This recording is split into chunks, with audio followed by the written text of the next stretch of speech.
غزا کې په دې وخت چې کم اسرائیلی بربریت او کم ظلم چې هغه سړی د بیانولی نشي دومره انتها ته ورسېدو، نو د دغه ظلم په بدله کې الله رب العالمین قرآن مونږ ته نازل کړی دی او الله فرمایي وما لکم لا تقاتلون فی سبیل الله والمستضعفین من الرجال والنساء والولدان الذين يقولون ربنا اخرجنا من هذه القرية. الله رب العالمین فرمای چې په تاسو باندې څه شوي دي چې تاسو د هغه مسلمانانو کمزورو خلکو چې په هغې کې بوډاګان دي، زنانه دي، ماشومان دي، د هغوی مدد او نصرت ته نه ځئ، د هغوی دپاره تاسو ولې په میدان کې نه ودرېږئ د هغه ظالم خلاف کم ظالم چې په دوی باندې ظلم کوي. نو په دې بنیاد باندې د الله رب العالمین هم زموږ نه دا مطالبه ده چې تاسو د یو مؤمن مسلمان او د یو مظلوم مدد او تعاون وکئ. نو په موږ باندې دا لازم جوړیږي د امت مسلمه څومره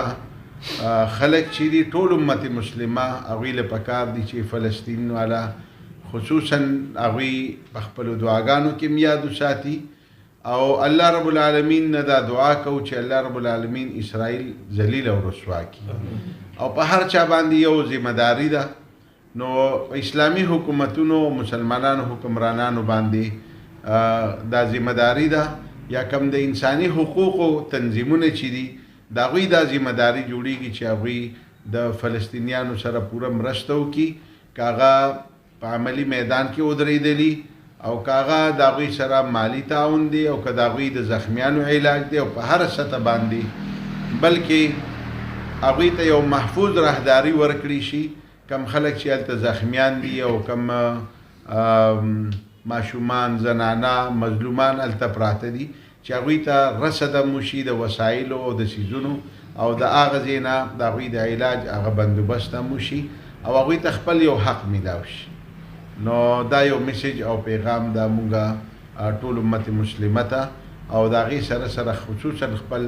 حکام د پاکستان، د سعودي عربیا، نور څونه اسلامي ملکونه چې دي او د کفري نړۍ ته هم چې کم د انساني حقوقو کم از کم د انسانیت په هغه نظر باندې پکار دا ده چې په دې مسله کې پوره دلچسپي واخلي او د دې تپوس وشي.